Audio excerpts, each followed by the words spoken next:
okay, a lot can be wrong with it, but what's wrong with people looking at you? Because it's got a lot of power play going on. Why why is the IWF looking at Kenya? They're a global leader for endurance runs, particularly in the city marathons. But in the last 3 years, 40 Kenyan athletes have been banned. So you look at such a country like, where are they getting this thing that is making them win the marathons, endurance races, and the rest? So there's nothing wrong. What I think they should do for sports and athletes in general is, these people that are giving us reasons to stay on our toes and be clean. And that's the objective, and should strictly be the objective. I listen to Nadal, and I'm saying, why is he getting tested? He is, because if you're fine, you're fine. And you know, when it's coming from, he talked about the high personalities coming from the former Minister for Health, yeah, in France. You know, the high personalities coming from the people who tend to want to believe such a person. So if it's just everyone saying it and not that kind of person making reference to it, he won't be so sad at all. The two sides to a story. When Maria Sharapova issue came out, some people were like, oh, too sympathetic, some were emotional, others were hard. But you couldn't have been that careless. But no one ever alleged that he had been doing it. But Nadal now, I mean, it's been alleged that he's been doing it. That's the pain he's feeling. Remember that. That's his feeling. It's like, okay, now you have people who just come and say, hey, look, I haven't done this substance and all that. And I haven't even done that. And everyone is saying, hey, I must have been doing it. Now you know, I think it's really annoying.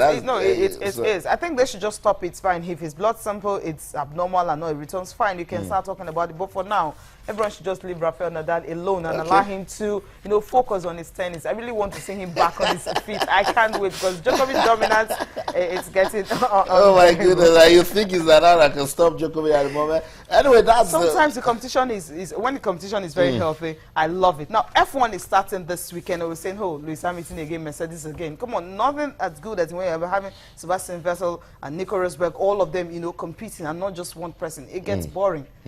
I totally agree with you on that one. So that's the update coming from WADA. So much to talk about as regards ensuring that athletes stay clean. And that's why we want to bring you into all of what we're doing this morning on the show. It's a sensitive issue. WADA says we can't do it alone. We need sponsors. Hey, if you're not giving WADA money, you should be able to give WADA some advice. And let's get you talking. On Twitter, we're channels_sports, verified Twitter handle. You can talk to us. How can we ensure that athletes stay clean? What should WADA do? What role can coaches play to ensure that we take illegal drugs out of competition?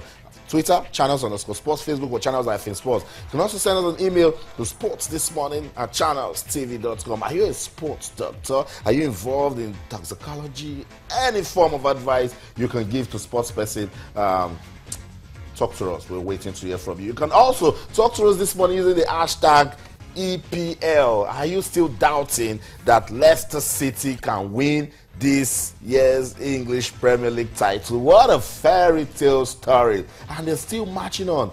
The Foxes, they defeated Newcastle. That was Rafa Benitez's first game at Newcastle, and they lost it by a single goal. What a goal it was. And then Leicester City, they are still believing. That's the word, still believing. EPL, Leicester City, can they win the title? Also, we told you we'll be going to Yaoundé, Cameroon, to find out how Team Nigeria is performing. We say they are marching on. Impressive. The ladies will be fighting today. We'll give you all the updates coming right there from Cameroon. And then we'll also talk about the English FA Cup. When it seems Odion Ighalo might just be playing in the finals of this year's English FA Cup. Well, what else can I say? He's Nigerian. He's staying optimistic. He believed that they could beat Arsenal. And they did. Even went on to score the first goal. Now, Watford, we played Crystal Palace. A lot of football fans in Nigeria saying, oh, it's done and dusted. But we're waiting for the winner between Manchester United and West Ham to go take on Everton. So, Cecilia, it's getting interesting. You'd rather give Watford Crystal Palace than give them either Everton, Man U, or West Ham. Yeah, I think so. Now, after what happened to Arsenal, I think Watford can play any team right now. Correct. Yeah, but sometimes it's more difficult to play smaller teams. See what happened to Leicester yesterday. Okazaki, he is a player who hasn't really scored in front of his own fans. Talking about at the King Power Stadium, and that goal, his 5th goal of the season, was scored at home, and that was the only goal that ensured that they're 5 points clear at the top of the table. when you look at issues, situations like that, it tells you that, look, these smaller teams are more difficult to play. That's right. So I wouldn't say that one should just be celebrating because they're playing Crystal Palace. Yeah, I want us to leave that Leicester City talk till we're done with boxing, because the fans should be part of that discussion, particularly those that are doubting that Leicester City can go on to win. It will be interesting. Let's leave it for that. Let's go to Yaoundé in Cameroon. I like the story of these boxers, how we started with them, and now someone is already in the final. Ifetobo Akpochi is in the final. But again, it's the same Kennedy guy that defeated him at the African Games that is meeting in the finals. The guy is from Mauritius, as big as Ife, and if he didn't like the way he lost, take that fight to him, he'll get angry.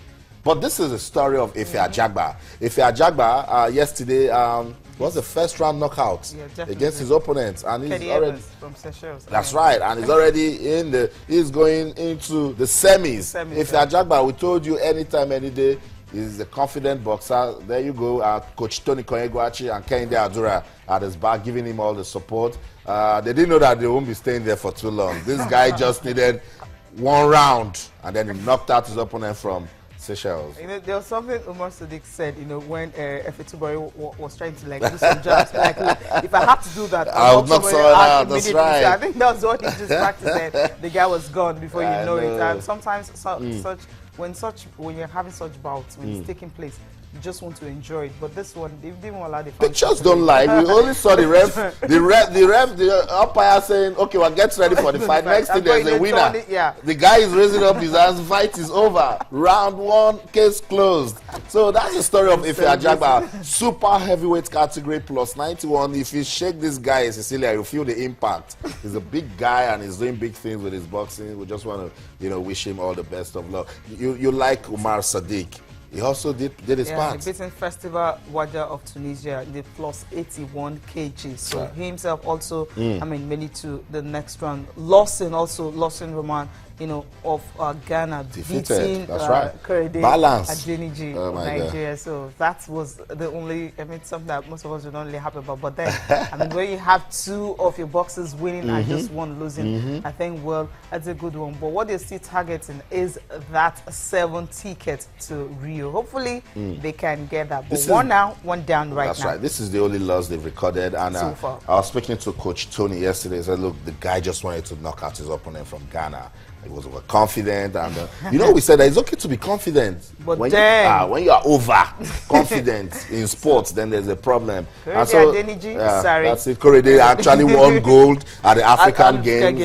There are a lot for him to learn. One of the prospects that we feel, okay, he can actually get the ticket to Rio. But right now, agree. Cecilia, the ladies, they'll be in action today. Caroline Linus, of course, will be playing Christian Ongare of Kenya. She'll be in action in the 49 kg, in the 60 kg, Kehinde Obare. That's right. Of course, that's African the big lady, African champ, large Hasna of Morocco. And for the men's fixtures for today, 91 kg final. That's the one everyone is waiting for. Ifetobo Akpochi and Joseph Kennedy of Mauritius, both of them. That's a big one. Of course, you'll be having Muhyiddin Oyakojo of Nigeria facing Felicity Mohammed from Algeria, and Umar Sadiq also playing in that, and he'll be playing Kaladesk Kennedy of Kaleidescape Kennedy of Uganda.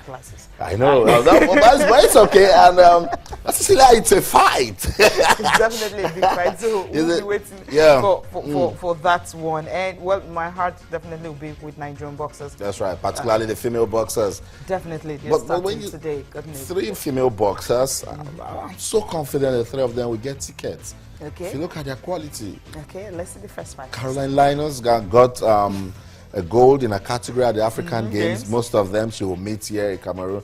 And they had enough time to prepare because they all got buys. Kehinde Obare. And she said she loves it in Cameroon because she keeps winning in Cameroon. Is it Edith Ogoke? She's I think Edith already. I'm not talking about Edith because I know definitely she is a champion. But the only person I'm concerned a little bit about is Kehinde Obare, because the focus is on her. Maybe because of the way she fights, you won't even know that she's a boxer. I know. And she's not. She says she just needs to touch you. She fights like Mayweather. She touches you, picks a point, goes back, look at you again, touch you, and then she picks a point. That's why her face is always eloquent.